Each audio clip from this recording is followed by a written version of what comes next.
नमस्कार. जय श्रीराम. जय नाना. मी सुनील खानकोजे. आपण तत्वबोधावरती विचार करतोय. 8व्या प्रवचन आपण 8 व्हिडिओ रेकॉर्डिंग केलेत. त्याच्यामध्ये याच्या आधी बघितलं होतं की पंचकोशातीत हा पंचकोश बघितले आपण. अन्नमय कोश, प्राणमय कोश, मनोमय कोश, विज्ञानमय कोश आणि आनंदमय कोश. याच्या पलीकडे जाऊन आपण आता हे जेव्हा विचार करत होतो तेव्हा आत्मा काय नाही यावरती विचार करत होतो. आता आत्मा काय आहे या याच्यावरती विचार सुरुवात केलेला आहे.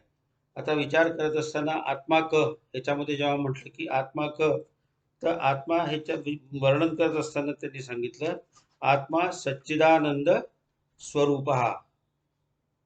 सच्चिदानंद स्वरूप हा. मग सच्चिदानंद स्वरूप याच्यामध्ये जसा विचार करतो आपण की सत काय आहे बरं. त्याच्या आधी आपण बघितलं होतं की आत्म्याचं जे आहे ते तटस्थ लक्षण काय आहे, त्याच्यानंतर स्वस्वरूप काय आहे, स्वरूप लक्षण काय आहे. तर ह्या तटस्थ लक्षण हे जगताशी आपण जेव्हा व्यवहार करत असतो त्या व्यवहार करत असताना आत्मा हा तटस्थ असतो, हा साक्षी भावनेने पाहत असतो. आणि आत्म्याचं स्वरूप काय आहे, स्वरूप लक्षण काय आहे, तर हा अनादी आहे, हा अनंत आहे, याच्यामध्ये काहीही फरक होत नाही. हे बघितल्यानंतर आता सत काय. सत हा जो विचार आहे, या सतची व्याख्या कशी आहे.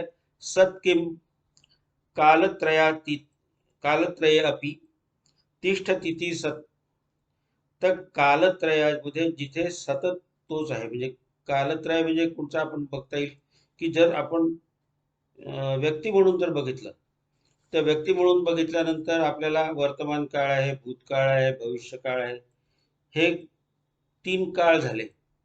तर या ह्याच्यामध्ये जो सतत त्याच्यामध्ये काहीही बदल होत नाही असा जो आहे ते सत आहे. हे सत आहे, आपण हे बघितलं. तर सत बघत असताना हा वर्तमान काळाच्या तिथं. आता आत्म्याला जे आपण म्हणतो ना त्याच्यामध्ये की त्याचे सोपाधिक उपाधी सहितचे लक्षण आहेत, त्या लक्षणांमधून बघता येईल. आणि निरोपाधिक, तर उपाधी रहित अवस्थेमध्ये आत्मा काय आहे हे आपल्याला दोन वेगवेगळे करून बघायचे आहेत.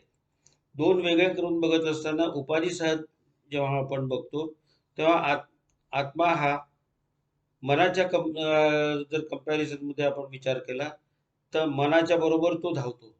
मनाच्या बरोबर तो धावताना प्रतीत होतो. पण तो कसा आहे, तो मनाच्या याच्यामध्ये प्रतीत होत असल्यानंतरही आज जसं आपण बघतो की आकाश बघतो, आकाशाच्या स्वरूपामध्ये ढग हे आपल्याला फिरताना दिसतात, पण आकाश सुद्धा त्याच्याबरोबर मागे मागे जाताना वाटतं, पण आकाश हे सतत तिथे आहेच. तर ह्या स्वरूपामध्ये मनाच्या कंपॅरिझन मध्ये आत्मा हा त्या मनाच्या बरोबर धावतो असं दिसत जरी असलं तरी तो आत्मा स्थिर आहे, तो तिथेच आहे. ह्या म्हणजे सोपाधिक जेव्हा बघितलं तेव्हा आपल्याला त्याच्यामध्ये मुवमेंट दिसते.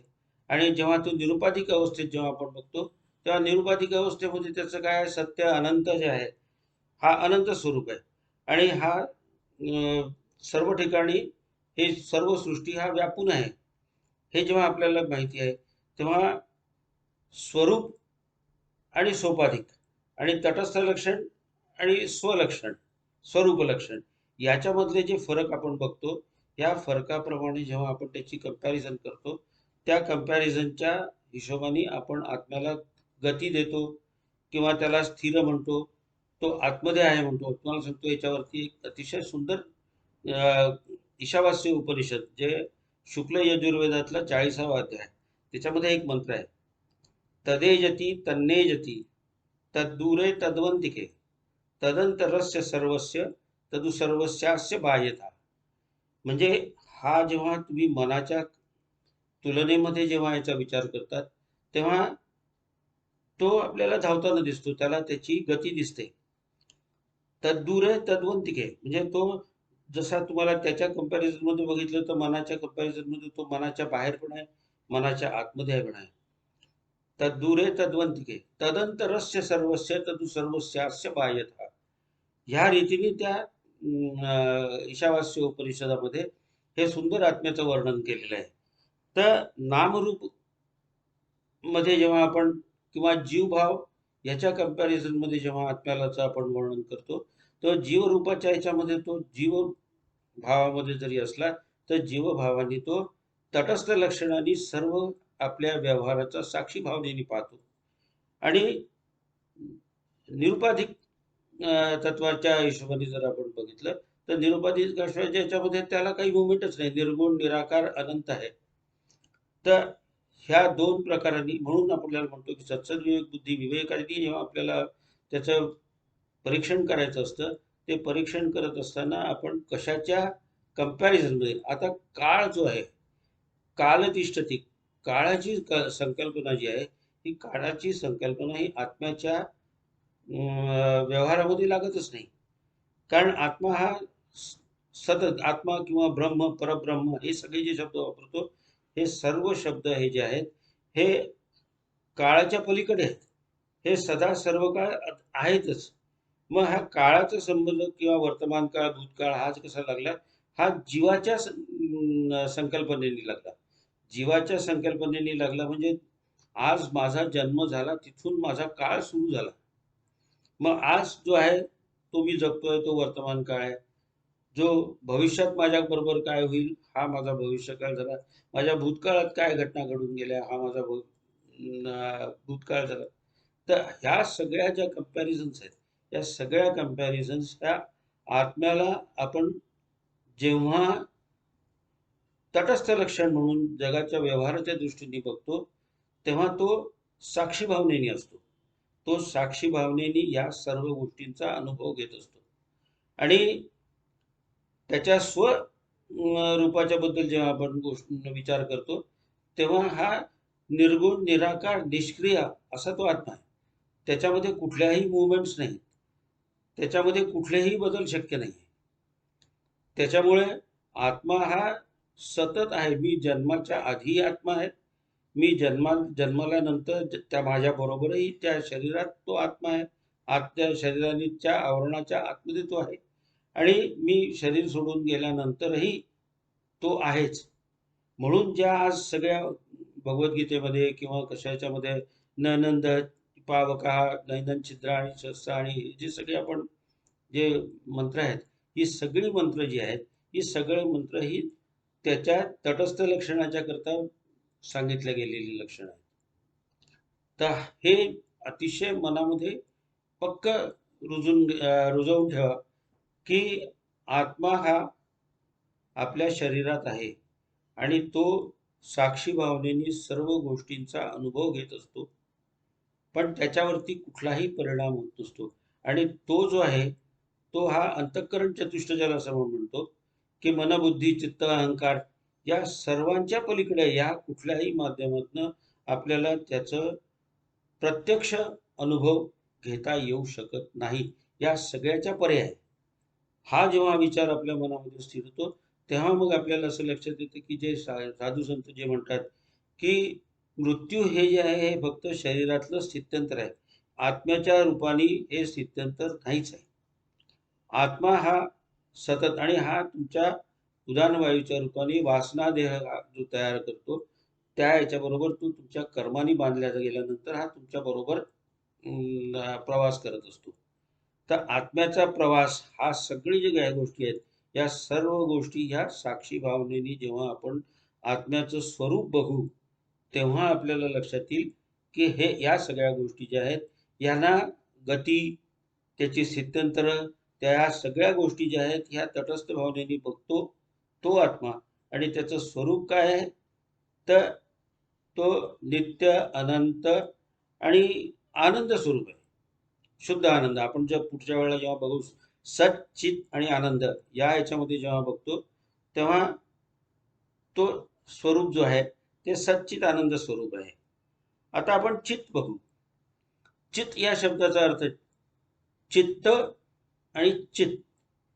चित किम, चित किम तर ज्ञान स्वरूप. तर चितचा अर्थ जे आहे की हे ज्ञान स्वरूप आहे आणि हे शुद्ध ज्ञान स्वरूप आहे.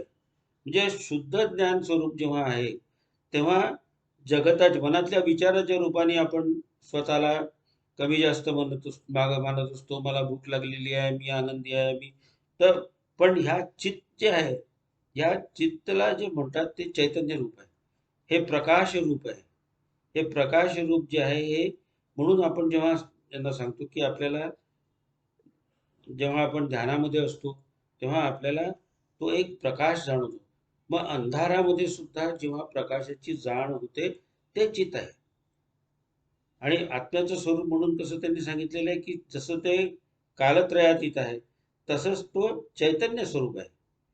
हा चैतन्य स्वरूपातील आत्मा जाणणं हे ज्ञान स्वरूप आहे त्याचं.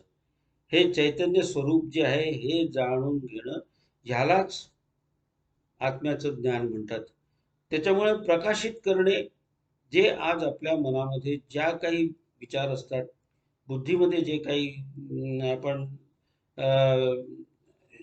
काही निश्चय करत असतो, या सर्व गोष्टींना प्रकाशित करण्याचं जे कार्य आहे, हे कार्य हे याचं चित्त आहे, हे त्याचं ज्ञान स्वरूप आहे. म्हणून याला चैतन्य रूप म्हणतात. म्हणून आत्मा हा नेहमी चैतन्य रूपामध्ये ओळखला जातो. तर आता हे सुषुप्ती अवस्थेमध्ये किंवा काय याच्यामध्ये सुद्धा तो अस्थिभावनेने राहतो. हे अस्थिभावनेने राहतो याचा अर्थ काय, तो चैतन्य स्वरूपात राहतो. चैतन्य स्वरूपामध्ये राहणे यालाच चित्त म्हणतात. आणि ह्या चित्तचा अर्थ ह्या आत्म्याला ज्ञान स्वरूपामध्ये स्वतःला मध्ये या विवेकाने आपल्याला जाणून घेणे ही गरज आहे. याच्यामध्ये आता हे नाही ते नाही, नाही, हे आता हे आत्मा हे चित्त स्वरूप चैतन्य स्वरूप हा असा आत्मा आहे. आता आनंद कह, आनंद कह हा जेव्हा म्हणतो की आता आनंद मग काय आहे, आनंदाचं स्वरूप कुठलं असेल, तर आनंदाच्या स्वरूपामधले मन, बुद्धी आणि ह्या सगळ्या ज्या गोष्टी आहेत, या मनबुद्धी आणि या सगळ्या गोष्टीच्या याच्यामध्ये जो क्षणामध्ये आपल्याला जो आनंद तयार होतो, हा कसा असतो, हा आपल्यापेक्षा बाहेर आहे.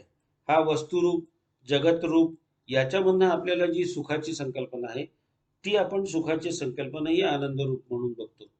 पण ही सुखाची कल्पना करणे आणि ती स्थिती राहणे, त्या स्थितीमध्ये सतत बदल होत राहणे, मग आपल्या आनंदाची स्थिती सतत टिकून राहणे, मग टिकून राहील की नाही याची शंका बाळगणे, ह्या सगळ्या गोष्टी ज्या आहेत या आनंदाला बाधा ठरतात, आनंदाच्या स्वरूपाला बाधा ठरतात.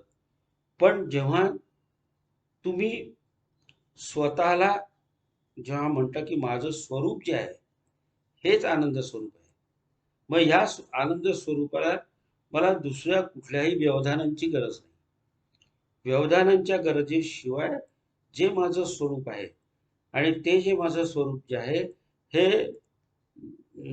निर्गुण निराकार स्वरूप आहे, ह्या भावनेनी जेव्हा आपण स्वतःकडे बघू, म्हणून त्याच्यामध्ये तुम्हाला सांगतो की आत्मा अद्वैत सिद्धांत जो मानला जातो, त्या अद्वैत द्वैतवाद, द्वैत जेव्हा असतं तेव्हा द्वंद्व असतं, द्वंद्व जेव्हा असतं तेव्हा त्याच्यामध्ये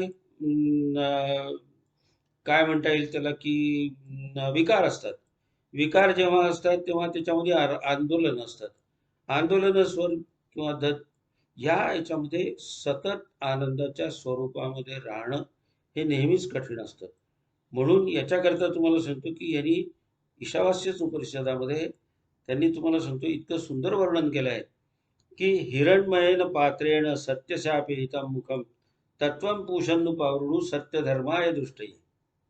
तर हे जे चैतन्य स्वरूप आहे हिरण्य गर्भ आहे, हिरण्मयेन पात्रेण, म्हणजे ह्याचं पात्र कोणचं आहे, हिरण्मय पात्र आहे. या हिरण्मय पात्रामध्ये त्यांनी सांगितलं की ह्याचं जे स्वरूप आहे ह्या स्वरूपाला मला त्या स्वरूपामध्ये मला स्वतःला त्याचं प्रत्यक्ष ज्ञान व्हावं, हे प्रत्यक्ष ज्ञान. आणि याला म्हणून तुम्ही सांगतो की जेव्हा आपण म्हणतो की मला याच्याकडनं कळलं किंवा आपल्याला एखादं प्रतिबिंब दिसलं, हे कसं झालं, हे परोक्ष ज्ञान झालं, हे परोक्ष ज्ञान झालं. आणि अपरोक्ष ज्ञान जे आहे हे अपरोक्ष ज्ञान हे प्रत्यक्ष तुम्हाला त्या आत्म्याचं स्थान कळणे, त्याचं स्वरूप कळणे आणि स्वस्वरूपामध्ये लीन होणे, हा जो भाग आहे, हा भाग जो आहे हा आत्मज्ञान म्हणता येईल, याला याला आत्मज्ञान म्हणता येईल.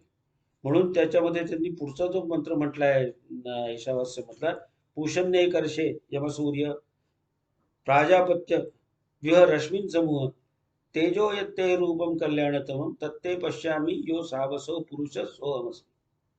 मग असा मी आहे, पूषण नाही कर्ष. म्हणून त्या सांगितलं की ह्या तेजाचं जे स्वरूप आहे ते इतकं प्रखर करू नकोस तू.